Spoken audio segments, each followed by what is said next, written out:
Hello friends, आज की इस नए वीडियोज़ में केमिस्ट्री के क्लास 12 के केमिस्ट्री का एक चैप्टर है बायोमॉलिक्यूल्स। उससे रिलेटेड एक टॉपिक लिया गया है कार्बोहाइड्रेट। और आज की इस वीडियोज़ में हम लोग कार्बोहाइड्रेट के बारे में चर्चा करेंगे, जो यूपी बोर्ड सीबीएसई बोर्ड के लिए अत्यंत इनकी महत्वपूर्ण टॉपिक है। और इससे प्रत्येक साल एक ना एक क्वेश्चन आपको लॉन्ग क्वेश्चन टाइप या शॉर्ट क्वेश्चन टाइप आपसे पूछे जाते हैं।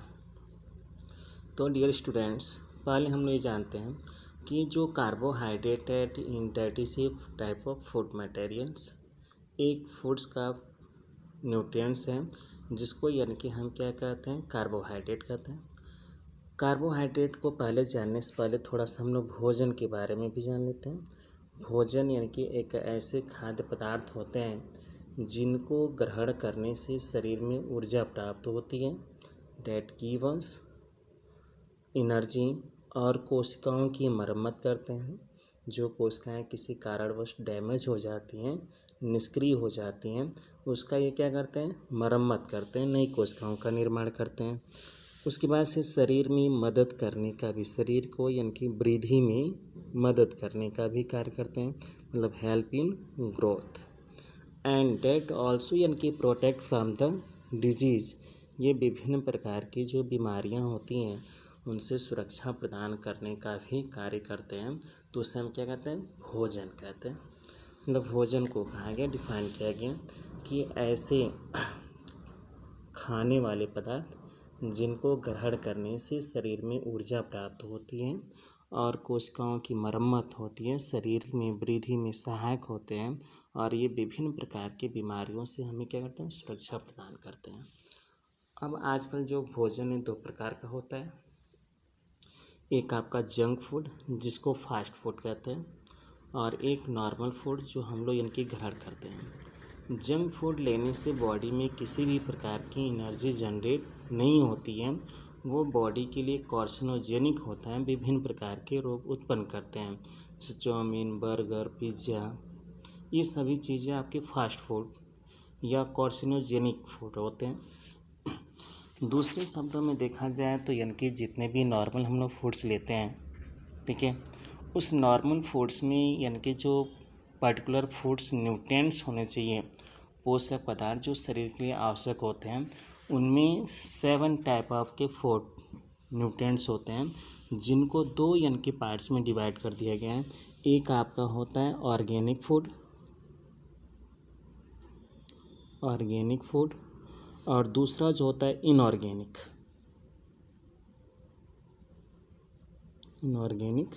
फूड। मतलब ऑर्गेनिक फूड यानी कि एक ऐसा फूड मटेरियल जिसमें कार्बन की मात्रा पर्टिकुलर निश्चित रूप से पाई जाएगी, उसे ऑर्गेनिक फूड कहते हैं, कार्बनिक भोजन कहते हैं। और जिसमें कार्बन हो ही नहीं, मतलब कार्बन के अतिरिक्त शेष यानी कि तत्व उपस्थित होते हैं, उसको इनऑर्गेनिक फूड कहते हैं। तो 2 प्रकार के हो गए, एक ऑर्गेनिक, दूसरा इनऑर्गेनिक। अब बात करते हैं जो ऑर्गेनिक फूड होते हैं, यह बॉडीज़ में 3 होते हैं। कौन कौन से होते हैं, एक तो कार्बोहाइड्रेट, दूसरा प्रोटीन, तीसरा फैट होते हैं, जिसमें कार्बन की मात्रा पाई जाती है। जबकि इनऑर्गेनिक में आपके विटामिन्स होते हैं, मिनरल्स होते हैं, रफरेस, मोटा चरा कह लीजिए, सलाद कह लीजिए, न्यूक्लिक अम्ल कह लीजिए, और वाटर, इतने सारी चीज़ें आते हैं। अब इसमें इनके जो ऑर्गेनिक फूड है उसको जानते हैं कि ऑर्गेनिक फूड की भूमिका हमारे बॉडीज़ में क्या होती है। तो सबसे पहले कार्बोहाइड्रेट की बात करते हैं। तो जितने भी प्लांट हैं, एनिमल्स हैं, इन सभी का जो मेन कंपोनेंट है बॉडी का, वह कार्बोहाइड्रेट होता है, जो बॉडीज़ में एनर्जी जनरेट करने का कार्य करते हैं, एनर्जी प्रोड्यूस करते हैं। ठीक है, मतलब कार्बोहाइड्रेट का मुख्य कार्य क्या हो गया, यह शरीर में ऊर्जा प्रदान करने का कार्य करते हैं। दूसरा होता है प्रोटीन।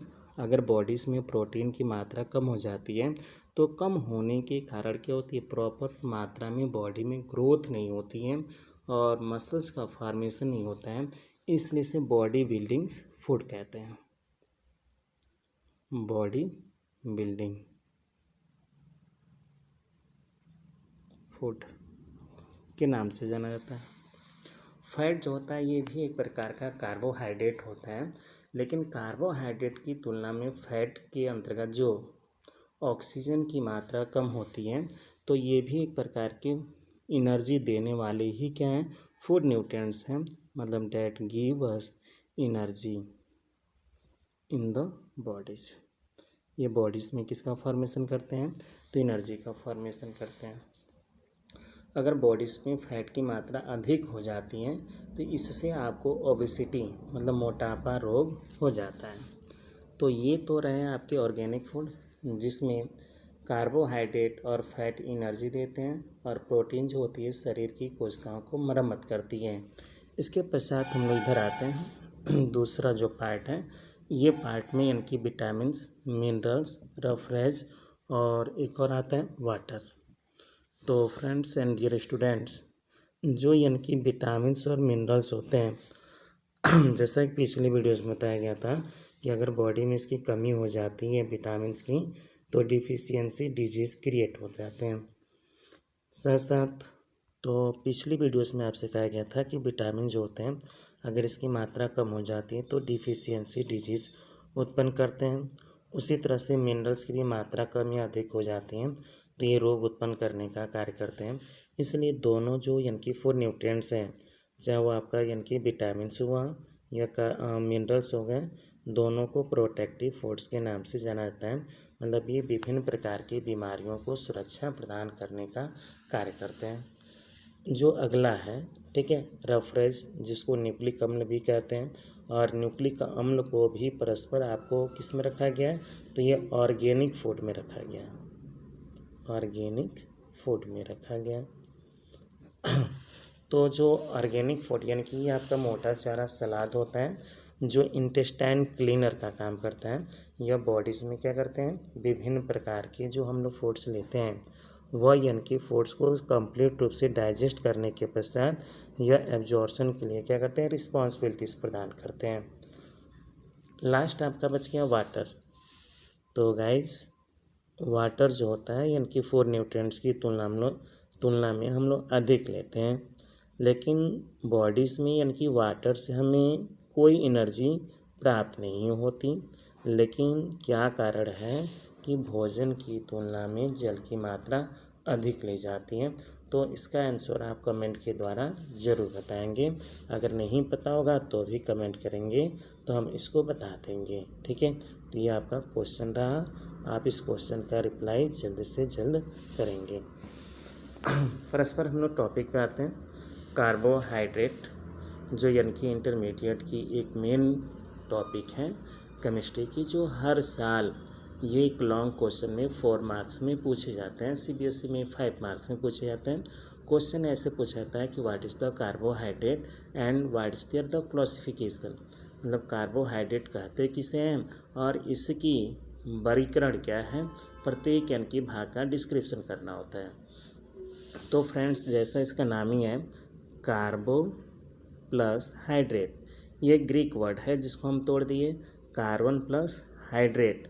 हाइड्रेट का मतलब यहाँ पे शाब्दिक अर्थ वाटर से है, मतलब इसका सिंबल अगर हम लिख दिए तो कार्बन का सिंबल आपका सी हो गया और हाइड्रेट मतलब वाटर हो गया। मतलब हम कह सकते हैं कि ऐसे यानी कि पोषक पदार्थ जो कार्बन, हाइड्रोजन और ऑक्सीजन से मिलकर बने होते हैं उन्हें कार्बोहाइड्रेट कहते हैं। अभी जो कार्बोहाइड्रेट का जो सामान्य सूत्र है इसको हम ऐसे भी लिख सकते हैं CH2O का होल ट्वाइस N, ठीक है। मतलब कार्बोहाइड्रेट का जनरल फार्मूला हम ये भी लिख सकते हैं इस आधार पर CH2O का होल ट्वाइस N, जहाँ पे जो N है एक यानी कि होल नंबर है, एक पूर्ण संख्या है, जहाँ पे यानी कि क्रमशः 1 2 3 4 यानी कि रखते चले जाएंगे, A = 1 2 3 डॉट डॉट डॉट ऐसे रखते हुए चले जाएंगे। उसके पश्चात यानी कि अगर इनके दूसरे शब्दों में इसका जनरल फार्मूला हम निकालें तो इसको लिख सकते हैं CXH2O का होल ट्वाइस Y, या इसी को यानी कि X और Y जो है होल नंबर है, एक पूर्ण संख्या है। जैसे मान लीजिए कि X बराबर हमने रख दिया 1, Y बराबर 1, तो तो ये हो जाएगा C1H2O1 हो जाएगा जो इम्पॉसिबल है, C2H4O2, C3H4 सॉरी ये दोगुना हो जाएगा H8O3, फिर C ऐसे 5 कर लेते हैं, H10 हो जाएगा O5 जिसको हम पेंटोस पढ़ते हैं। मतलब ये भी एक प्रकार का कार्बोहाइड्रेट है जो यानी कि पेंटोस पढ़ा जाता है। इसी प्रकार से अगर 6 लिया गया तो C6H12O6 जिसको हम क्या कहेंगे, ग्लूकोज। और चूंकि इसमें 6 कार्बन है इसलिए इसे हेक्सोज भी कहते हैं।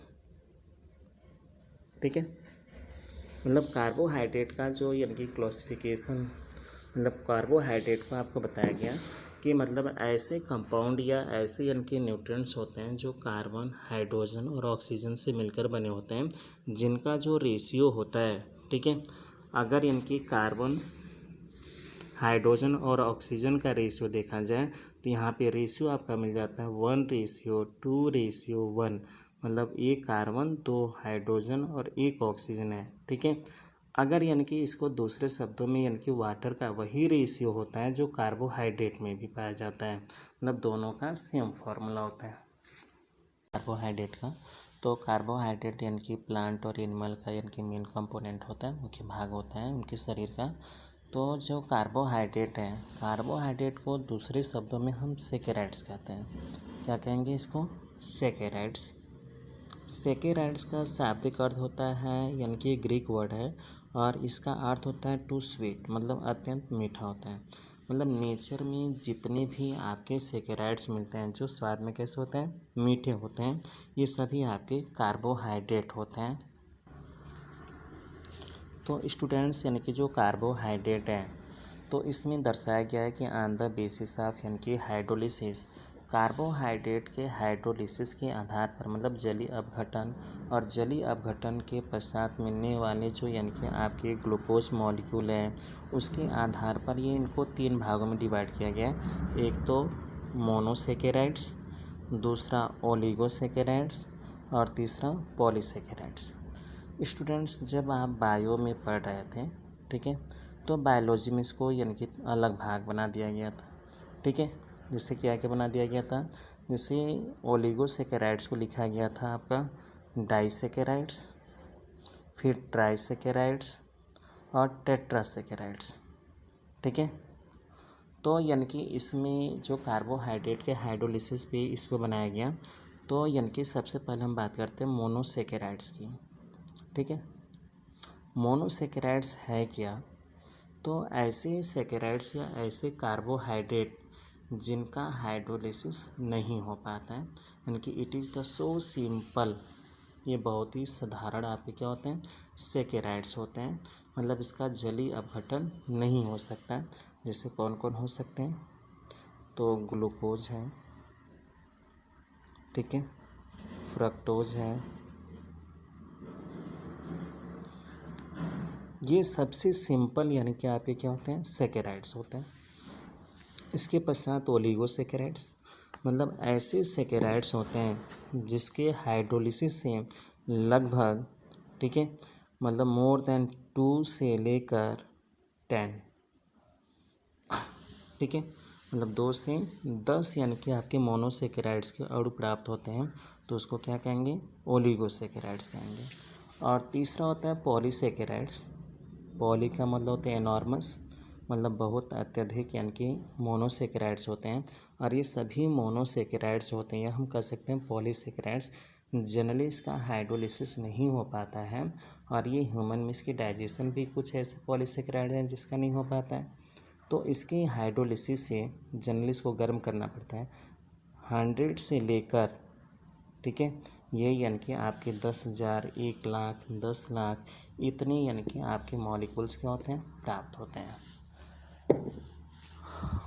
तो जो ये तो आपके क्लासिफिकेशन है कि मतलब जो कार्बोहाइड्रेट है इनको कितने भागों में बांट दिए, तो on the basis of their hydrolysis and get of the simplest monosaccharides, these are 3 parts, monosaccharides, oligosaccharides and polysaccharides. देखिए जो मोनोसेकेराइड्स हैं मोनोसेक्राइड्स यानी कि सबसे सिंपल होते हैं, जो ग्लूकोज है, फ्रक्टोज है।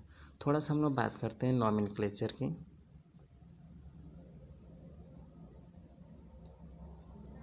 ठीक है, मतलब इसका नामकरण कैसे करेंगे। तो देखिए फ्रेंड्स, यानी कि जितने भी कार्बोहाइड्रेट हैं, कार्बोहाइड्रेट का जो नामकरण होता है उसमें यानी कि कार्बन परमाणुओं की संख्या, नंबर ऑफ कार्बन एटम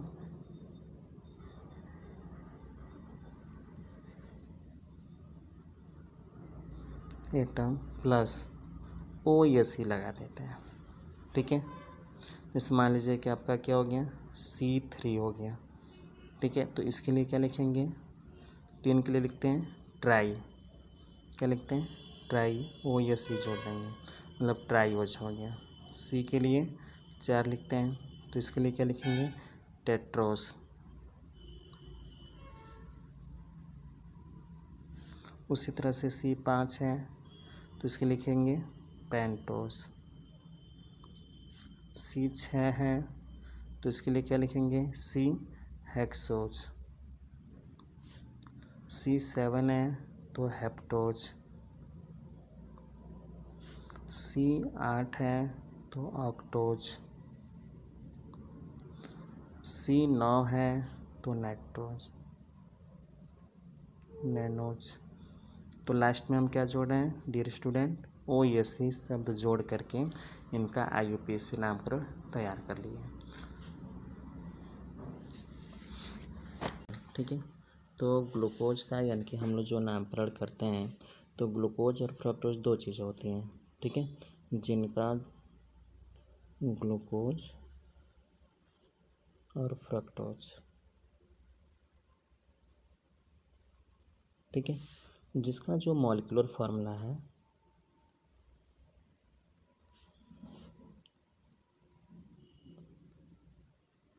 ये आपका कितना होता है, तो C6H12O6। ठीक है, दोनों का यानी कि सेम मॉलिक्यूलर फार्मूला होता है, चाहे वो ग्लूकोज हो चाहे फ्रक्टोज हो।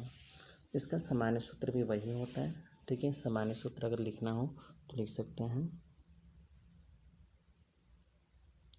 जनरल फार्मूला ये होता है आपका C ब्रैकेट्स में H2O का whole twice N equal to कितना, तो 6 लिख सकते हैं। आप इस पर बना सकते हैं, मतलब जो ग्लूकोज और फ्रक्टोज है ये टाइप ऑफ हेक्सोज। ठीक है, ये क्या है, एक प्रकार का हेक्सोज शर्करा होता है।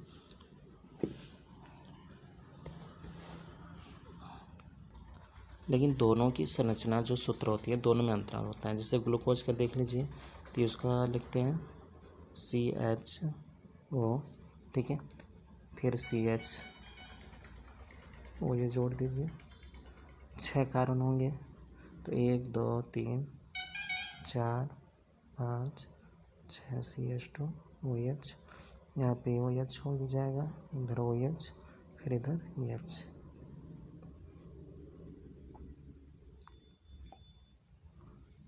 तो आप गिन के देख लो, इसमें पूरे 6 कार्बन है, 1 2 3 4 5 6। ऑक्सीजन आपके 6 होने चाहिए, 1 2 3 4 5 6। और हाइड्रोजन क्या हो गए, 12 होंगे। लेकिन यहाँ पे जो पहला कार्बन है, ये पहले कार्बन का जो यानी कि नाम है, मतलब ये आपका क्या है, CHO है, मतलब ये एल्डिहाइड समूह है, एल्डिहाइड। उसी तरह से यानी कि फ्रक्टोज का इसको तो ग्लूकोज हो गया, फ्रक्टोज CH2OH, फिर C डबल बॉन्ड OCHOH, फिर CHOH CHOH, 1 2 3 4 5 6। ठीक है, तो यहाँ पर यानी कि जो दूसरा कार्बन है, दूसरे कार्बन पे कौन सा समूह है? कीटोन। ठीक है, तो इसको यानी कि जो ग्लूकोज है, ग्लूकोज का दूसरा नाम हम लिख सकते हैं एल्डोस। क्या लिखेंगे? एल्डोज, क्योंकि इसमें कौन सी ग्रुप है? तो एल्डिहाइड समूह है, एल्डिहाइड, जिसको .CHO से रिप्रेजेंट करते हैं। और जो यानी कि फ्रक्टोज होता है, इसको हम क्या कहेंगे? कीटोस कहेंगे। ठीक है, क्योंकि कीटोस में कीटोन समूह है और कीटोन समूह का जो सिंबल है C वो है। ठीक है, तो कीटोन समूह के पाए जाने के कारण इसे कीटोस कहते हैं और इसमें एल्डिहाइड समूह के पाए जाने के कारण क्या कहते हैं? एल्डोज कहते हैं। ठीक है, यदि ग्लूकोज और फ्रक्टोज की जो बंध संरचना होती है, जिसको हवार्थ स्ट्रक्चर कहते हैं, नाम क्या हो जाएगा? हवार्थ स्ट्रक्चर। ठीक है, क्योंकि दोनों को मॉलिक्यूलर फार्मूला सेम होता है, C6H12O6 होता है, लेकिन एक जो यानी कि ग्लूकोज है, इसमें पायरेनोस पाया जाता है, मतलब 6 कार्बन इसमें पाए जाते हैं। और 6 कार्बन जो होते हैं, जैसे देख लीजिए यहाँ पे 1 2 3 4 5 6। ठीक है, यहाँ पे ये आपका क्या होता है? यानी कि ऑक्सीजन पाया जाता है, तो इसे पायरेनोस कहते हैं। तो इसकी जो बंध संरचना होती है, इसके पायरेनोस स्ट्रक्चर कही जाती है। जबकि जो फ्रक्टोज होता है, ये फ्रक्टोज में भी 6 कार्बन होते हैं, 1 2 3 4 5 6, लेकिन यहाँ पे एक ऑक्सीजन जो है ये परस्पर डबल बॉन्ड से जुड़ा होता है, कीटोन समूह बनाता है। तो ये इसको यानी कि फ्यूरान्स, और चूँकि ये मतलब इसमें क्या है, चूँकि कार्बोहाइड्रेट है तो फ्यूरानोस कहते हैं। और ये दोनों स्ट्रक्चर यानी कि सबसे पहले किसने दिया था? हवार्थ ने दिया था, इसलिए इसे हवार्थ स्ट्रक्चर भी कहा जाता है।